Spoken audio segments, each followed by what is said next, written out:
programa Outras Palavras, um oferecimento Sindiúti MG, Sindicato Único dos Trabalhadores em Educação de Minas Gerais.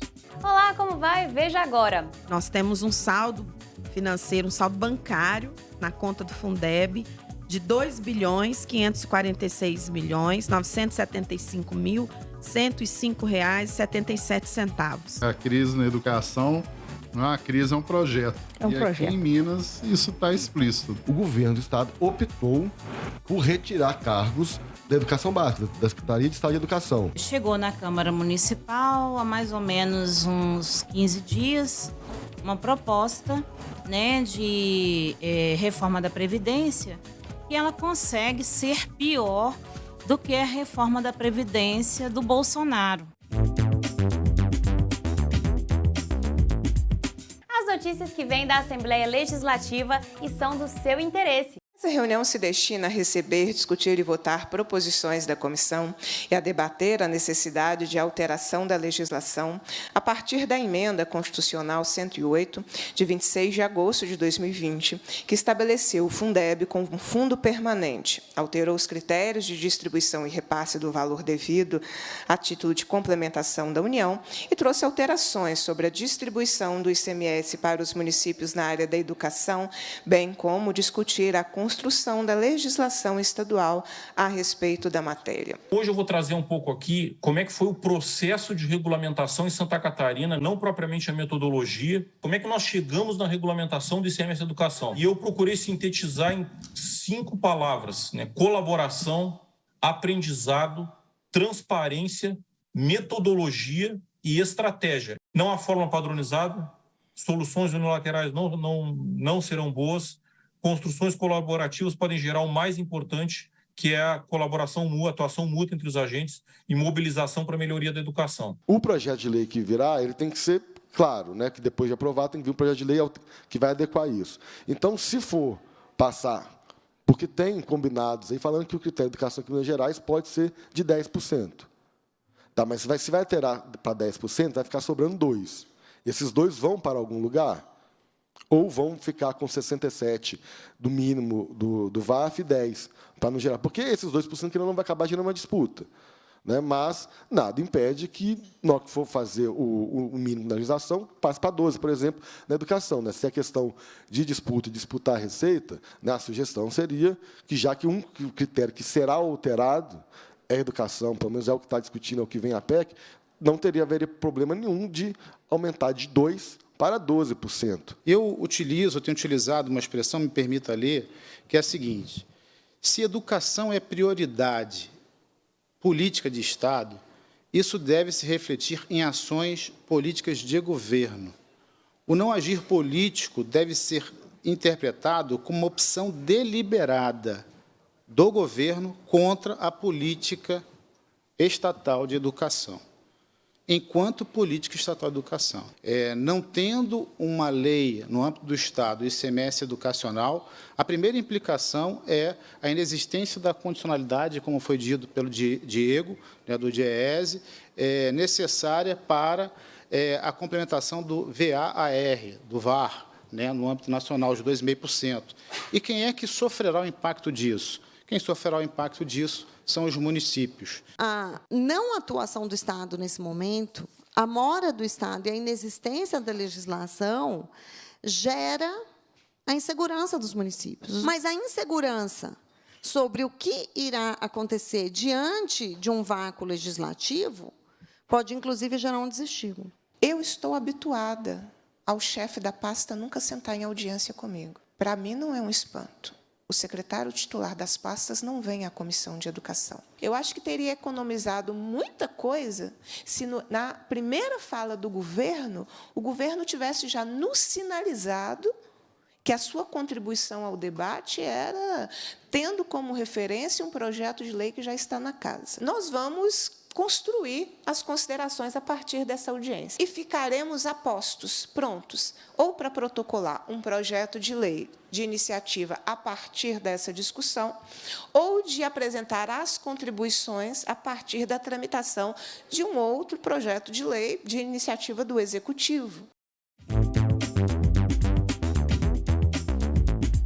Vamos ao ao programa Roda de Conversa aqui na TV. O governo do estado de Minas Gerais não cumpre a lei do piso, trabalha contra a lei do piso, conseguiu uma decisão temporária lá do Tribunal de Justiça suspendendo os efeitos da Lei 21.710, e o governo do estado de Minas Gerais dispõe de recursos que estão no saldo da conta do Fundeb, e a nossa categoria recebendo abaixo do piso nacional.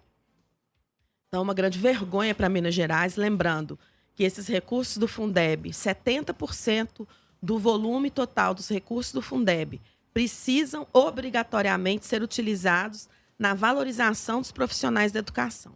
Então, nós fizemos o questionamento, nós tivemos uma reunião com a Secretaria de Educação, questionamos a respeito do que o Estado vai fazer para cumprir a execução desses 70% que são obrigatoriamente precisam ser utilizados na remuneração, na valorização dos profissionais em educação. Então, nós temos um saldo financeiro, um saldo bancário na conta do Fundeb de R$ 2.546.105.105,77. R$ 2.546.105.105,77.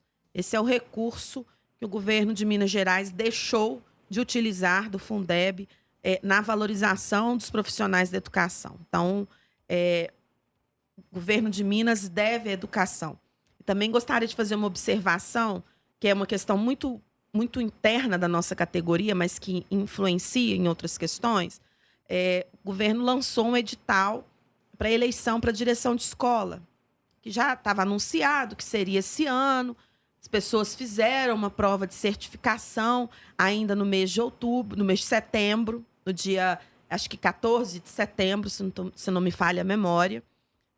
E todos se candidataram e fizeram a prova de certificação. E agora, depois que os profissionais fizeram, a Secretaria trouxe uma inovação que nós já dissemos ser contrários, inclusive estamos batalhando para que haja uma modificação disso, que é proibir o professor que é convocado, que é contratado, de concorrer à vice-direção das escolas estaduais. Quer dizer, vai gerar mais desemprego na nossa categoria e as pessoas investiram, muitos fizeram cursos preparatórios para fazer a prova de certificação. Estava prevista na prova o direito do convocado se submeter à certificação. E agora, no 47 do segundo tempo, vamos dizer assim, o governo veio com essa medida. Nós já nos posicionamos contrariamente e vamos fazer a luta para que isso seja alterado, para que o direito de concorrer à vice-direção das escolas estaduais seja garantido também ao profissional que é convocado. É importante a gente cuidar da gestão democrática, né? Então, todos que passaram na prova de certificação precisam fazer essa disputa para que a gente mantenha a gestão democrática, que não passa só por eleição direta para a direção de escola, mas passa muito por eleição direta para a direção de escola nas escolas estaduais de Minas Gerais. E aí fica a pergunta... o que vai acontecer com o saldo do Fundeb, R$ 2.546.975.105,77, que é o saldo da conta do Fundeb. Lembrando que os recursos do Fundeb, 70% dos recursos do Fundeb precisam ser obrigatoriamente investidos na valorização dos profissionais da educação, e o governo de Minas deve à educação, deve o piso salarial profissional nacional, deve melhores condições de trabalho, deve realização de novo concurso público, e nós continuamos aí na batalha, nas cobranças e na mobilização para conquistar o que nos é de direito.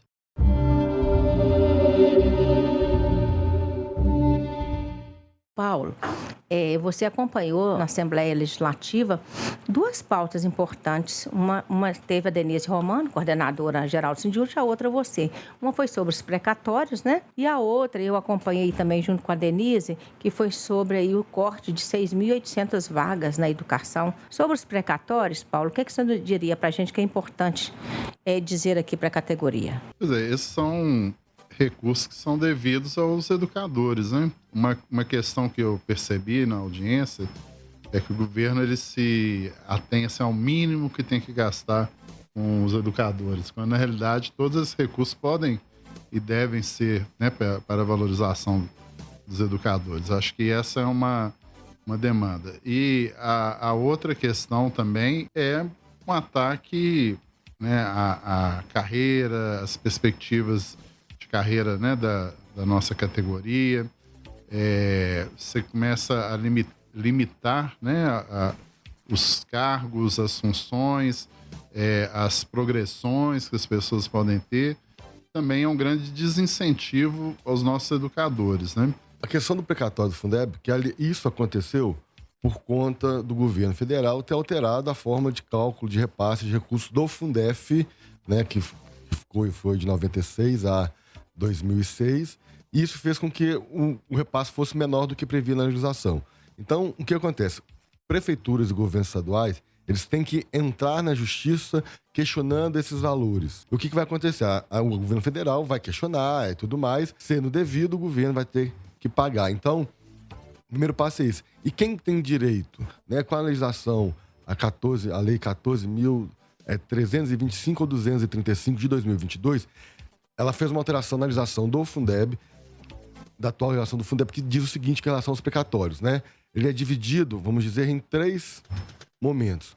Um, que é referente ao Fundef, que são do período de 96 a 2006.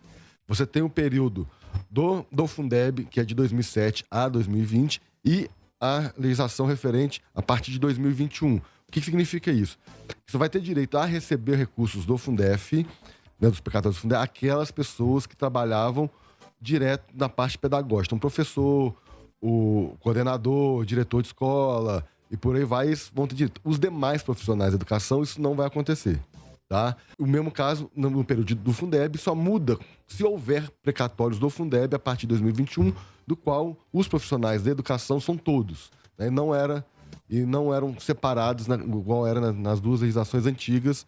Tá? Então, assim, não será todo mundo que trabalhou na educação que vai receber. E quem que vai receber esse recurso? Né? Se as pessoas se ainda estiverem vivas, elas vão ter direito a receber. Se não, e tem que ter trabalhado naquele período. Né? Se a pessoa já faleceu, né, então a família pode requerer esse direito de receber esse valor. Lembrando que é um valor que ele não pode ser, a legislação diz que não pode ser incorporado ao salário.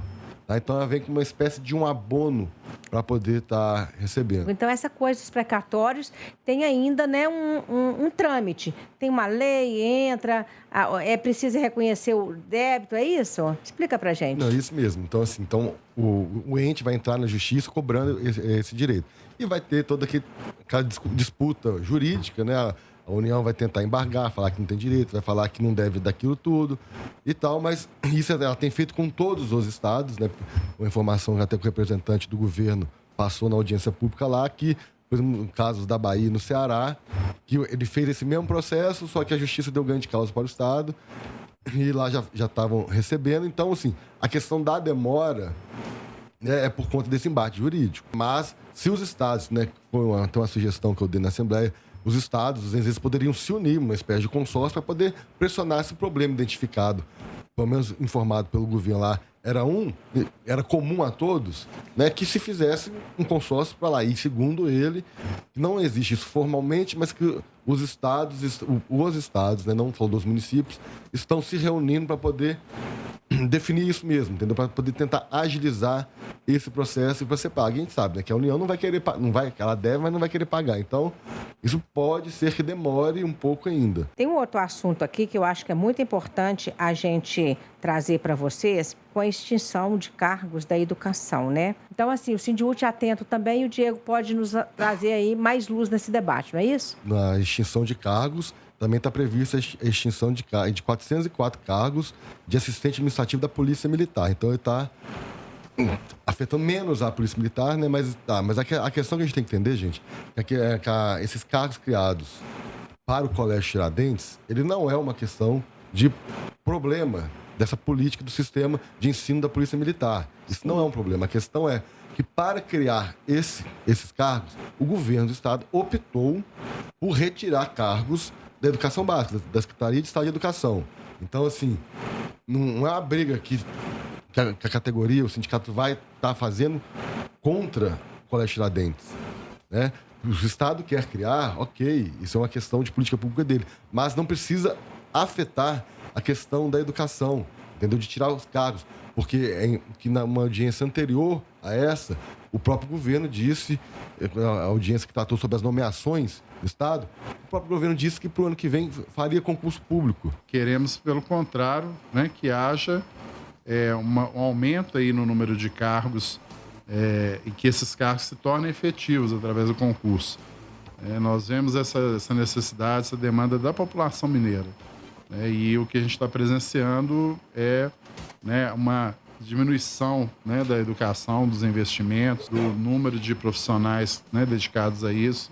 Então, é um ataque à educação em Minas. Pois é, são quantos cargos precários que a gente tem na educação, Diego? Você lembra desses números? O percentual são 55% no caso dos professores, né? No geral, ao todo, dão na média de 50%, sendo que a maioria deles estão no cargo, na carreira de auxiliar de serviço de educação básica, que ele é praticamente 100% sem concurso público, né? Que são contratados. Na educação, no caso de professor, já chega a mais de 50%. E uma coisa que a gente tem que deixar claro para o ouvinte é o seguinte: nós estamos falando isso aqui, houve uma audiência pública. Por que ninguém que comentou qual que era a resposta do governo, a explicação do governo para poder retirar esses cargos? Ele nem foi lá, né? Exatamente, porque não mandou nenhum representante. Não teve nenhum representante, seja da Secretaria de Planejamento, Secretaria de Educação, para poder responder isso. Então, assim, a gente não tem resposta, não sabe, porque o próprio governo não teve interesse de se explicar em relação a essa medida. A crise na educação não é uma crise, é um projeto. Aqui em Minas isso está explícito. Só para vocês terem uma ideia, né, o próprio Tribunal de Contas do Estado já afirmou, né, já verificou que está confirmado que nos anos de 2019 e 2020 já foram quase 5 bilhões de recursos da educação que entrou no cofre do Estado. 5 bi. Nesses 2 primeiros anos. E foram destinados para outras áreas, porque investiu menos do que o mínimo definido na Constituição.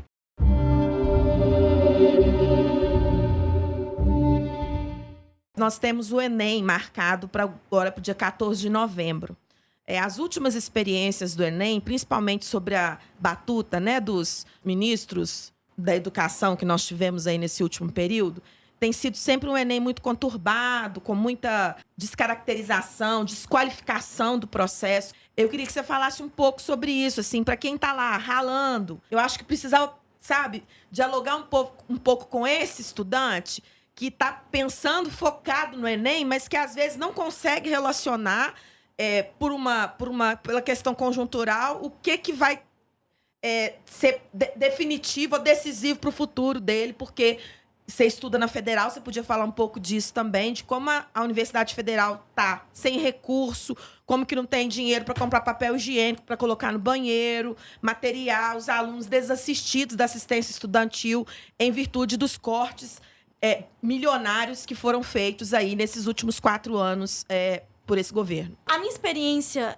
de passar no Enem, que é uma batalha, que é uma luta, a gente acaba acreditando em algum momento que é uma luta individual. Que basta eu passar num curso que eu quero... Meritocracia. Né? Exatamente. Que aí eu vou me esforçar o suficiente e vou chegar longe. Só que aí, o que é interessante, que esse projeto de desmonte que faz com que a gente não sonhe em ser professor, ele atinge todas as camadas dentro da educação. Lá atrás, na educação pública, a gente tem hoje a reforma do ensino médio, que é uma das piores coisas que poderiam acontecer com a nossa educação, que vai fazer ficar cada vez mais difícil com que crianças pobres, adolescentes pobres, pessoas que veio da periferia alcancem a universidade. E agora, mais do que isso, a gente tem cortes educacionais nunca visto antes na história desse país. E a gente não sabe, Denise, se vai continuar existindo universidades públicas. Na minha faculdade mesmo, a gente tem vários momentos em que os professores ficam sem saber se a gente vai conseguir continuar com bolsas de estudo. Alguns já foram cortados. Falta material para os professores darem aula. Falta papel higiênico nas salas, como você bem falou. E pode aumentar isso. Então, a gente tem as melhores faculdades do Brasil são faculdades públicas. E essas faculdades elas estão sendo desmontadas propositalmente. estão destruindo as nossas faculdades por um único motivo, que é lá é um espaço onde pobre tem a chance de entrar e vai ter a certeza que vai fazer um curso bem feito. Um curso que vai colocar ele lá na frente do mercado de trabalho. Então, quando a gente está nesse período do Enem, é normal que muitos jovens acreditem que basta eu me esforçar, vou passar no Enem e a saída vai ser individual. Não, gente. O sistema, o governo que está no poder, ele afeta as nossas vidas em tudo. Inclusive no Enem, inclusive na nossa escola, inclusive na nossa faculdade.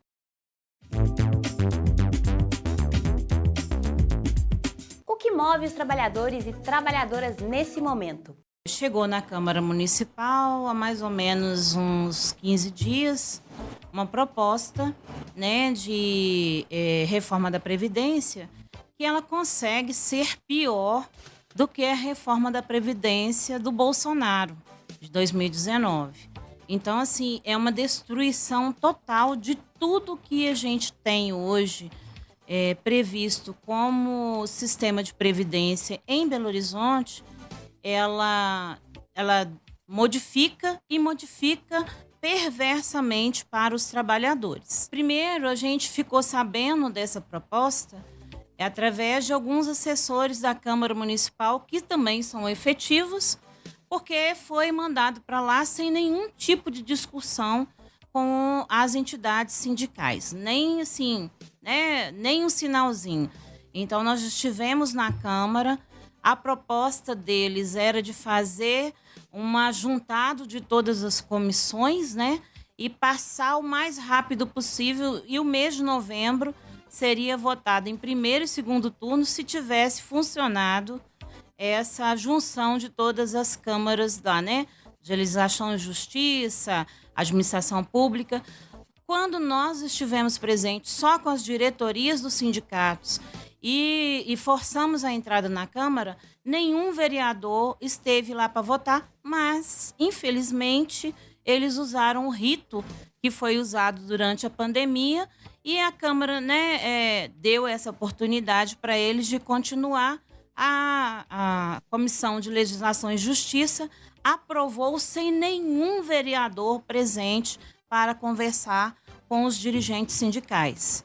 E aí, a partir daí, a gente viu que a nossa luta não dá para ser só na Câmara. A gente tem que vir para as ruas, conversar com a população e conversar, né, com outras categorias e pressionar, principalmente, o prefeito Fuad. O primeiro e grande perversidade é que, em 2020, quando aumentou a alíquota do servidor de 11% para 14%, a prefeitura já aportava 22% nesse fundo, né, para pagar os servidores que recebiam pelo Tesouro.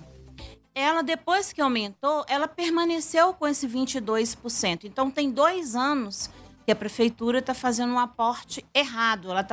Ela tá devendo para o servidor, né, para o Tesouro. Ela está criando um déficit.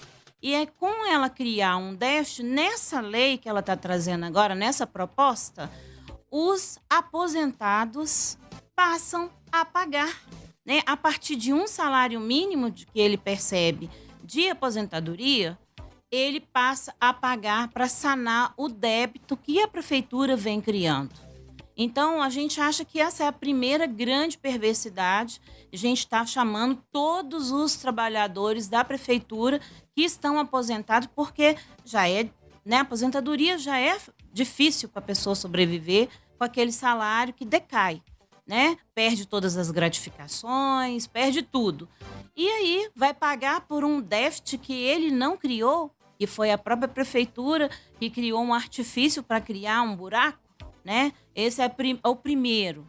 Só que a gente vê que tem situações que ele mexe, né, na idade. Por exemplo, ele passa para 62 anos, sai de 55 anos das mulheres e passa para 62 para as mulheres. Só que para o homem, ele continua com 65. E nos outros pontos também, né?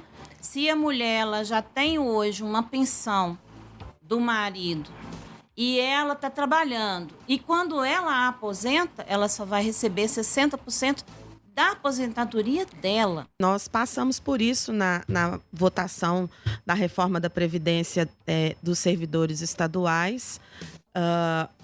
As mulheres são sempre um alvo prioritário nesse caso. Mas o que é mais revoltante é que as pessoas contribuíram.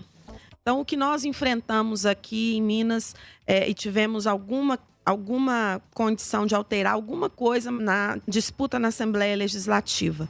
As professoras, Cleide, que recebem acima de um valor, as que já estavam aposentadas, voltaram a contribuir. Elas já estavam aposentadas, já gozando do benefício da aposentadoria e tiveram que retornar a contribuição para aposentadorias porque o governo não quis assumir para si a responsabilidade do déficit e dos problemas de gestão, que aí vem uma série de questões que acho que não se encaixam na PBH, mas nós temos no Estado um número muito grande de contratados que não contribuem para o regime próprio de previdência do Estado e que, então, não é possível criar uma saúde financeira de um instituto de previdência que tem um número muito pequeno de servidores efetivos que contribuem. Então, a saída mais fácil que os governos encontram é reformar nunca é bom, né? Nunca é bom para a gente. Toda vez que se fala em reforma no serviço público e de direitos, é para retirar direitos do trabalhador e da trabalhadora. Então, achou o governo do Estado, na votação da reforma da Previdência, no governo Zema, achou mais fácil e mais prático taxar quem já tinha contribuído durante toda a vida, que já estava aposentado e voltou a contribuir para o Fundo de Previdência do Estado. Isso é muito grave. É uma questão que atinge a cidade como um todo, né? Atinge aos servidores e atinge a cidade como um todo. E sempre existe uma dívida que nunca é responsabilidade nossa, porque a nossa contribuição é obrigatória.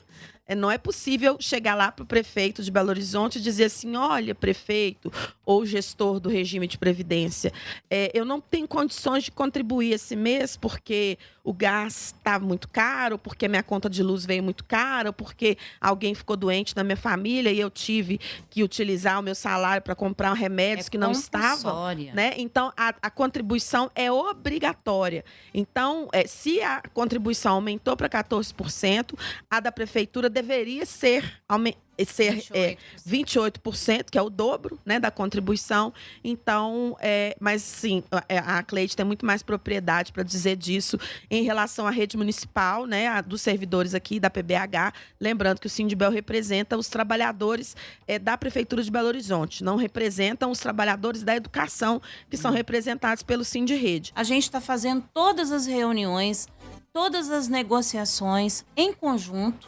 Não tem nenhum momento que a gente está indo nas reuniões que não tenha representação de todas as entidades envolvidas, de todos os sindicatos também que estão envolvidos aí, né? Sindicato dos médicos, psicólogos, engenheiros, todos que têm servidores na base municipal, estão indo também junto com a gente, porque fortalece na luta. A gente precisa de parar e fazer a luta na rua, porque os governos não são responsáveis pela população que ele gere. Até a próxima semana! E atenção para uma última importante denúncia do Sindiúti. O governo de Nova Lima pretende acabar com a rede pública municipal. O governo enviou à Câmara, em regime de urgência, o projeto de lei municipal 2002 de 2022, que autoriza o Poder Executivo a repassar para entidades privadas a prestação dos serviços educacionais, hoje prestados pelo município. O Sindiúti denuncia e entende que esse projeto de lei é um brutal ataque à educação pública na cidade. O projeto não só terceiriza, como também privatiza a escola, sem falar nas várias inconstitucionalidades que apresenta. Por isso, o Sindiúti convoca a todos e todas a lutar para barrar esse projeto de lei, que, se aprovado, vai precarizar toda a educação pública de Nova Lima.